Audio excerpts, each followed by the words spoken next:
Bienvenue à Adossez-vous. Le concept de la saison 1 a été repensé pour qu'il soit à la hauteur des attentes de nos jeunes. Ils sont 6 et je les accompagnerai lors de tout leur cheminement. Il y aura des chroniques, des entrevues et c'est pour plaire à tout le monde parce que chaque épisode a son thème et il y en a pour tous les goûts. Je vais maintenant vous présenter nos participants. Nous avons Anne-Frédérique Fortin, Benjamin Côté, Laetitia Côté, Maude Ouellette, Amy Rose Doucette et finalement Sophia Chiasson-Marcil et moi, Eva Lalancette, qui les accompagnerai. Pour le premier épisode, nous traitons sur l'amitié. Donc, on va avoir quelqu'un qui a beaucoup d'amis en entrevue. Vous voudriez vous aussi être son ami parce qu'il a beaucoup de charisme. Il s'agit de Matt Duff. Nous avons également un chronique ta mère, puis une histoire sur les amitiés de guerre. Est-ce que ça existe vraiment les amitiés en guerre? C'est là qu'on va le savoir. Et nous commençons maintenant avec chronique ta mère. Comment je décrirais mon père? Je pense que mon père, c'est quelqu'un qui a des principes, genre qui... Tu sais, il est ouvert d'esprit, mais tu sais, ça reste que c'est quelqu'un d'intelligent, puis tu sais, il a des réflexions, puis tout, puis ça... Tu sais, il ne prendra pas une décision genre sur le coup de tête, là. Tu sais, il va y penser, puis tout. Sophia, en quelques mots, Sophia, c'est en quelques mots, c'est beaucoup d'énergie, beaucoup d'explosion quand elle s'impliquer, quand c'est des choses qui la motivent, elle va se donner au max. Elle est très intense. Ma mère. Oh, je l'aime, ma mère. Oh, je l'aime, ma mère. Mais ma mère, j'ai hérité d'elle dans le sens que, de un, moi et ma mère, on est tous les deux très directs. On n'a pas peur de dire ce qu'on pense. Après ça, comment je peux dire ça? On a tous les deux une grosse tête de cochon. T'sais, on n'a pas peur de tenir notre opinion, puis on va le garder. Puis c'est pour ça que des fois on s'ostine un peu, mais ça on le dit pas, c'est secret. Ce qui reste à la maison reste à la maison.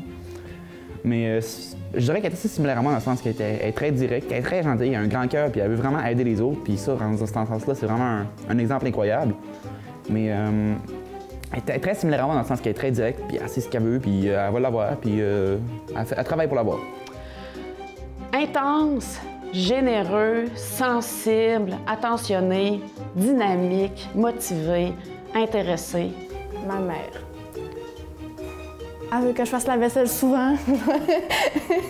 Un genre de mère, maman, je suis cool. Je suis cool. Elle se met amie avec mes amis, mais tu sais, des fois, elle fait des blagues. Maman, c'est ça. Ma mère, c'est genre la maman qui est cool, mais ouais. Comment est ma fille? Comment est Amy Rose Dini? Eh là là, bonne question. Amy Rose, ben physiquement, vous le savez, une grande fille mince. Amy Rose, elle a un grand cœur, elle aime tout le monde. Elle est psychologue dans l'âme. Elle ne sait peut-être pas encore. Elle aime les gens. Elle n'a pas de préférence au niveau physique pour les autres. Elle aime tout le monde pour le cœur qu'ils ont. Elle aime les autres, pas parce qu'ils sont riches ou sont pauvres, ou qu'ils sont beaux ou sont laids. Elle, c'est tout le monde est égal. Tout le monde est égal. Je pourrais en parler toute une semaine de temps d'Amy Rose, mais pour elle, tout le monde est égal, puis elle est juste, une personne qui est juste et honnête. Ma mère, je pense que c'est une personne très altruiste, comme elle aime beaucoup aider les gens. Elle est compréhensive, mère poule, ouais. Je sais pas, elle est aimante, elle est drôle. Décrire Maude en quelques mots, c'est une fille allumée, c'est une fille qui s'intéresse à tout, je trouve qu'elle est positive. Ma mère, elle parle pour parler. Elle parle tout le temps en train de parler. Après ça, c'est tout le temps elle qui va nous porter partout. C'est tout le temps... Elle est beaucoup là pour nous, elle nous voyage partout. Sinon, elle fait des jokes poches.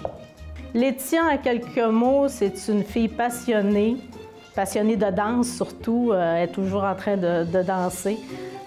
C'est une fille qui est très organisée, planificatrice, qui aime faire des sorties, des voyages. c'est une fille qui a quand même une très belle confiance en elle, puis elle essaie plein de projets, elle ose, puis c'est ça, c'est une fille très déterminée et débrouillarde. Ma mère, si je pourrais la décrire en quelques mots. La grande question. Si j'avais à décrire mon bébé-fille... Elle est obsédée du ménage. Puis genre, on dirait que c'est classique d'une mère. Mais vraiment, là, genre, quand tu fais des graines sur le tapis d'entrée, ça passe pas. Mais ma mère, elle est toujours là pour moi. Puis quand j'ai besoin d'elle, ben, elle est vraiment présente pour moi. Puis elle me donne des conseils, puis tout. Puis elle est aussi un petit peu impulsive parce que des fois, quand je fais quelque chose de pas correct, elle se fâche assez rapidement. Mais je pense que ça fait son charme, ça fait sa personne. C'est la plus jeune. Je dirais que c'est d'abord le cœur. C'est une jeune fille avec énormément d'empathie qui sent les autres. Elle a cette faculté-là depuis qu'elle est toute petite. Elle est généreuse, elle me fait beaucoup rire. On a le même genre d'humour, donc je la trouve très drôle. Elle est brillante, allumée, curieuse. C'est vraiment une belle jeune. Le pire défaut de mon père, je pense que c'est que, mettons qu'on se chicane, ben, qu'on fait juste, qu'on s'obstine, que, tu sais, qu'il va avoir son point, puis tu sais, c'est lui qui a raison, là. Que j'ai une idée, que j'ai vraiment des convictions, je vais les défendre, ça, c'est sûr. Il va avoir son point, puis tu sais, c'est lui qui a raison. Là. Son pire défaut, son pire défaut,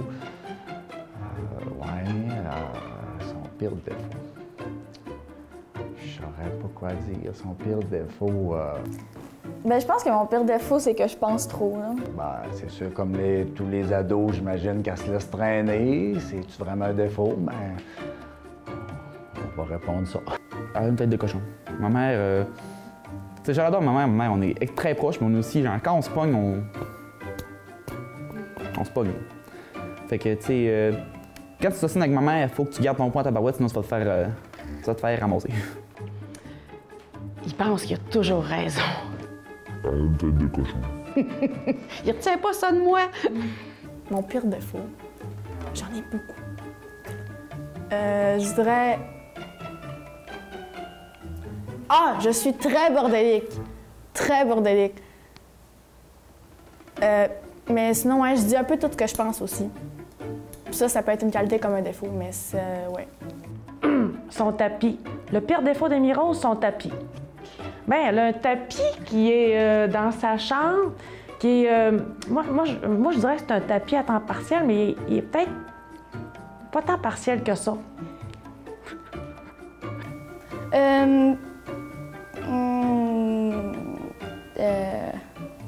Je sais pas. Ma mère, elle est... mon Dieu, un peu... pas patiente? Non. Ben, je sais pas. Des fois, elle me chicane, comme tous les mères, quoi. Son pire défaut, elle se fâche facilement, là, des fois, là. Impulsive, là, tu sais. Elle arrête pas de parler. Je pense que le pire défaut, c'est qu'elle arrête pas de parler. Ah, le pire défaut de Laetitia, le matin, réveillez-la pas. C'est ça que je pourrais dire. Elle est marabout. C'est ça, c'est sûr que grognonne d'un peu de temps en temps. Ma mère est un peu impulsive. Quand on fait le cas de pas correct, elle se fâche rapidement, puis ça ressort des fois. Tu sais, elle n'est pas de même avec les autres, mais avec la famille. Là. Des fois, là, mettons, tu fais une affaire de pas correct, elle se fâche assez vite. Là. Mon pire défaut, l'impatience. Je suis exigeante. Envers moi-même, mais envers aussi un peu tout le monde. Elle trouve que, mettons, la maison est sale puis que le ménage n'est pas fait. Bien là, elle est comme, j'ai le goût de mettre la maison en feu tellement que c'est pas propre. Ouais. Un peu obstineuse. Donc, des phrases qui commencent « oui, mais c'est parce que ». D'ailleurs, j'avais interdit toute phrase qui débutait « Oui, mais c'est parce que... » Voilà.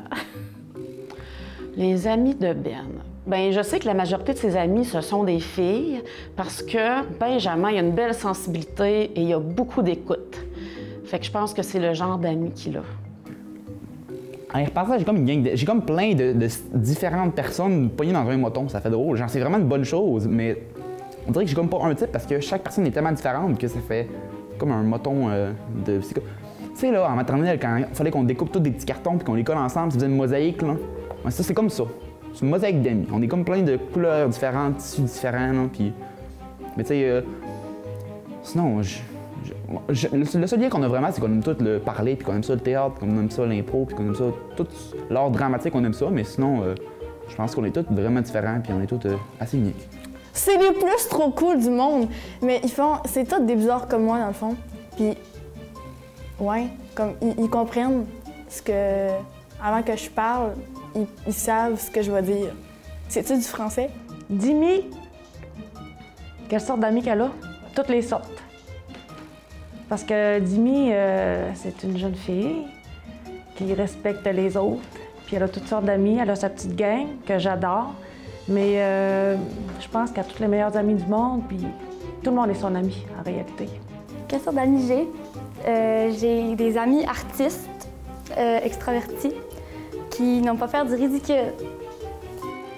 Quelle sorte d'amis qu'elle a? Elle a des amis qui lui ressemblent, des amis qui font toutes sortes d'activités, qui sont allumés, qui aiment ça se retrouver ensemble. Ouais. Avant, je pense que j'avais des amis pas bons pour moi, mais là, maintenant, je suis rendue avec des bons amis. Laetitia, elle a beaucoup d'amis, des amis différents un peu pour différentes activités. C'est des amis qui sont énergiques, qui improvisent, qui font beaucoup d'activités. Donc, Laetitia est très active au niveau de son cercle d'amis, de faire des activités. Donc, c'est ça. Moi, je trouve qu'elle a une belle gang d'amis. Elle est là pour... ils s'entraident, sont ensemble pour avoir du plaisir. Donc, voilà. Ben, je sais que ma mère avait une permanente, fait que si elle avait une permanente, probablement qu'elle était un peu rejet. Mais c'était vraiment une permanente genre afro, là. Mais tu sais, ma mère, elle est fine, là, je sais pas trop.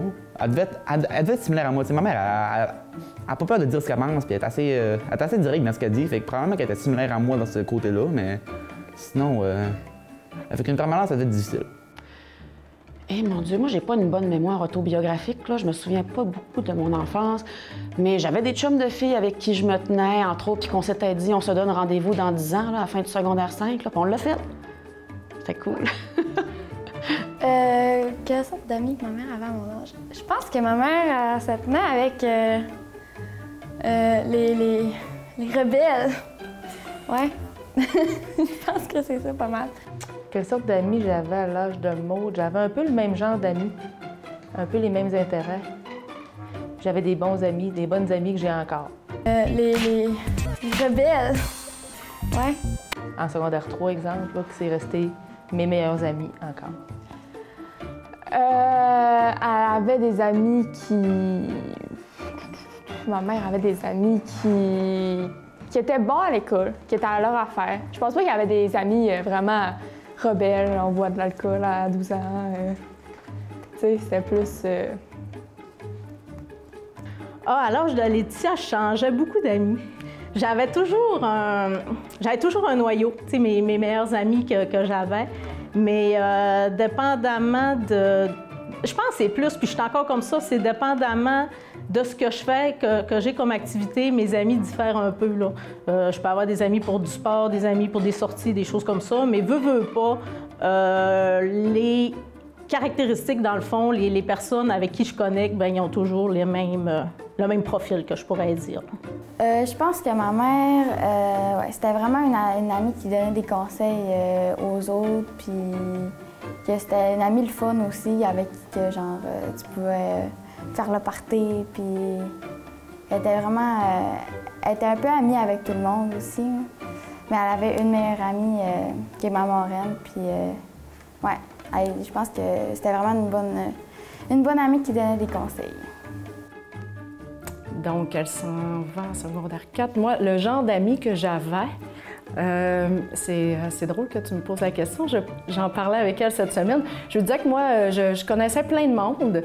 J'avais plein d'amis dans plein de gangs. Je me cherchais un peu, mais j'avais une grande amie qui est encore ma meilleure amie aujourd'hui. Donc, mon amie Karine, depuis l'âge de 10 ans peut-être. Donc, qui est encore une grande amie aujourd'hui, là. Un team. Salut, je suis Camille et je suis membre de Maria Express. Et ça veut dire que je peux me déplacer n'importe où à Dolbeau-Mistassini pour seulement 3 $ par trajet. Être membre, c'est vraiment pas compliqué. Une fois inscrite au service, j'ai qu'à appeler pour donner mon arrêt de départ, celui de ma destination et l'heure à laquelle je veux me déplacer. Et si jamais je veux consulter la carte des différents arrêts, la liste des dépositaires ou les tarifs des cartes mensuelles, je peux tout retrouver sur leur site web. Pour payer, c'est aussi simple. Je peux me procurer des billets chez un dépositaire ou payer directement au chauffeur. Depuis que je suis membre, me déplacer, c'est devenu simple, rapide, économique et écologique.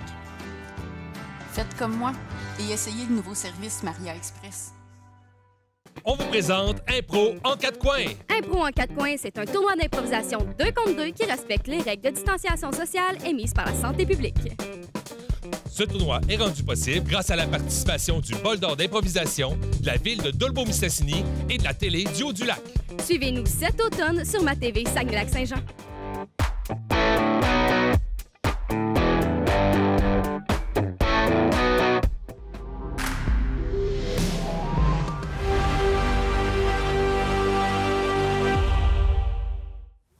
Il est drôle, il est charismatique, il a une colombe. Que voulez-vous de plus sur cet homme? Vous l'aurez deviné. On va voir Matt Doff en entrevue à l'instant. Et c'est moi et Émy-Rose Doucette qui l'interviewons.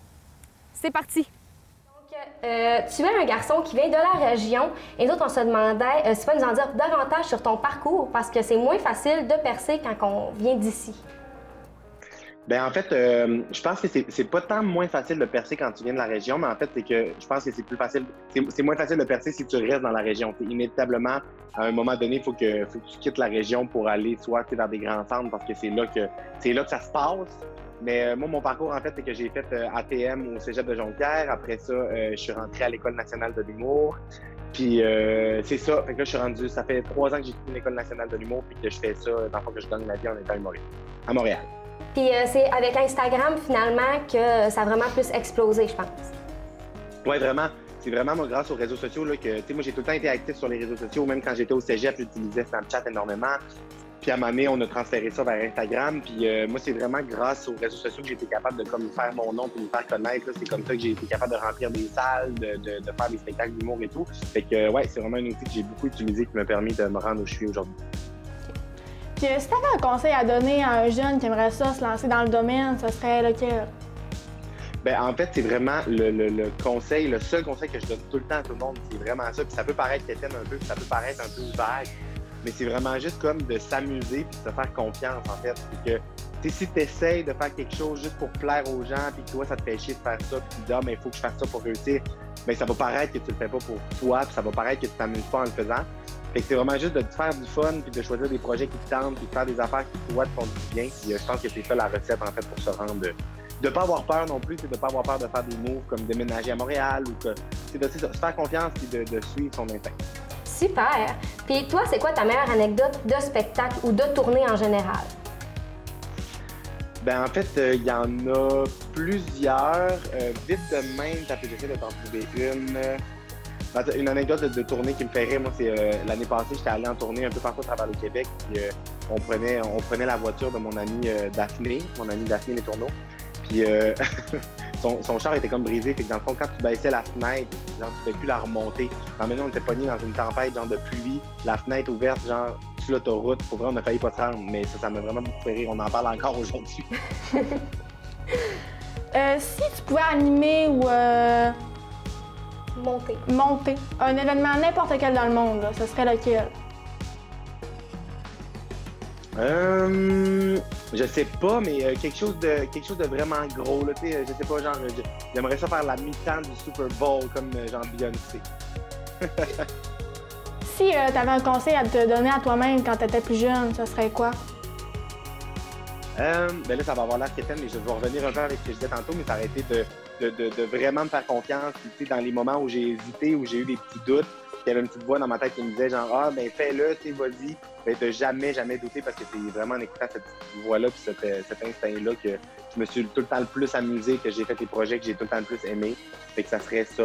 Ça serait aussi de peut-être faire plus de sport. Je suis un peu baquet quand j'étais jeune. Ben, en tout cas, c'est quétaine, c'est intéressant quand même, je te le confirme. Ben, merci beaucoup. En date du 25 novembre, tu avais 44 000 abonnés sur Instagram. Et là, depuis le coronavirus, ça a explosé et tu es rendu à 111 000. Qu'est-ce que ça te fait, ça? Ben en fait, c'est vraiment, comme je disais, que j'utilise beaucoup les réseaux sociaux, puis c'est vraiment comme un moyen principal pour moi de diffuser du contenu. Ben, de voir que les gens suivent, qui sont intéressés, puis que ça ait presque doublé, ben en fait que ça ait doublé dans les derniers mois, ça me fait juste, je trouve ça vraiment le fun. En fait, c'est une belle reconnaissance. Puis je suis vraiment content. Puis les gens qui me suivent sur les réseaux sociaux sont tellement une belle communauté. Là, les gens suivent mes insights, les gens prennent le temps de m'écrire, les gens sont vraiment gentils. Fait que pour vrai, c'est vraiment gentil. Cool. On sait que tu as fait de l'improvisation. On sait pas si tu as continué, mais si c'est pas le cas, est-ce que c'est quelque chose qui pourrait te manquer? J'ai fait de l'improvisation pendant vraiment longtemps, pendant presque mon primaire, mon secondaire, mon cégep. Puis en arrivant à Montréal, j'en ai fait la moitié d'une année, mais parce que c'est quand même, j'avais pas vraiment le temps avec l'École nationale de l'humour, les études et tout. Puis en fait, j'aime vraiment ça l'impro, mais ça me manque moins parce que moi, sur scène, j'improvise. Tu comprends? J'ai pas vraiment de texte puis je pars un peu dans les délires et tout. Fait que je retrouve ce côté-là de l'impro que j'aime vraiment beaucoup. Puis sinon, ben oui, ça me manque parce que c'est tellement un beau trip de gang faire de l'improvisation. Puis c'est tellement gentil, des beaux souvenirs qui sont rattachés à ça. Mais tu sais, je suis encore vraiment proche de tous mes amis avec qui j'ai fait de l'impro. Puis une affaire que je trouve le fun, c'est justement de refaire des équipes une fois de temps en temps pour aller faire un petit tournoi qui passe par-ci par-là. Vraiment, tu sais, je vais refaire dans l'impro, mais pas comme autant que j'en ai déjà fait parce que je pense que j'ai moins de temps. On aimerait ça savoir, c'est quoi ton repas préféré? Mon repas préféré, c'est une maudite bonne question, ça. Je suis vraiment genre un bon gourmand. J'aime vraiment ça manger. Ces temps-ci, puis depuis une couple d'années que j'aime vraiment, j'ai une grande passion pour les dumplings. Bon. Puis, si tu avais à écrire une biographie sur ta vie, ce serait quel nom que tu lui donnerais? Oh mon Dieu. J'appellerais ça Bonsoir. Tu sais, là, short and sweet, un bon petit. Ou ben. Ouais. J'ai ça trouver des titres. Je suis pas bon pour trouver des titres à des affaires. J'ai l'impression qu'un titre est tellement genre. Ça en dit long sur. Tu sais, les gens peuvent se faire une idée de qu'est-ce que c'est. Puis tout, même pour mes spectacles dans la vie, moi, j'ai jamais trouvé de titre à mes spectacles. Mes shows s'appellent 1 heure avec Mathieu Dufault, peut-être 8, parce qu'on sait jamais comment ça va virer. Puis on se fait du fun. Fait que je suis pas bon pour trouver des titres. Vous l'avez bien vu, là, avec le coronavirus, mais c'est pas vraiment forcé pour trouver un titre. C'est un petit peu gênant. Mais ouais, fait que j'appellerais ça Bonsoir. Bonsoir. Bon, puis pour finir, nous autres, on avait une petite demande à te faire. On veut savoir si c'était possible de prendre une photo avec toi, même si c'est juste web. Donc... Ben oui. À 100%, on peut faire comme si c'était pas web. Check. Je pourrais faire ça de même, genre. Comme si je levais mes bras. Comment ça vient de notre nous autres en arrière de la télé? Hein? Mets ton bras comme si t'étais de même, genre. OK. Parce que c'est la photo la plus drôle que je fais de ma vie. Super! Ben, on est super contents de t'avoir eu avec nous, même si nos questions, comme ton repas préféré, j'imagine que c'est pas quelque chose qu'on te pose souvent en entrevue. Non, mais justement, c'est le fun, justement, de se faire poser des questions qui sont pas, que je suis pas habitué de me faire poser. Et sinon, ce que j'allais dire aussi, c'est que ben, c'était vraiment le fun. Merci beaucoup d'avoir pensé à moi et de m'avoir invité. Puis vous êtes excellente, pour vrai, vous faites ça comme des chefs. Mais merci beaucoup, puis on aimerait ça continuer sur cette voie-là, donc c'est très gentil de ta part. Des amitiés en guerre. La guerre, c'est vraiment une raison pour se faire mal? C'est ce qu'on va voir avec Maude qui va nous raconter un fait historique. Ah, ça sera pas long.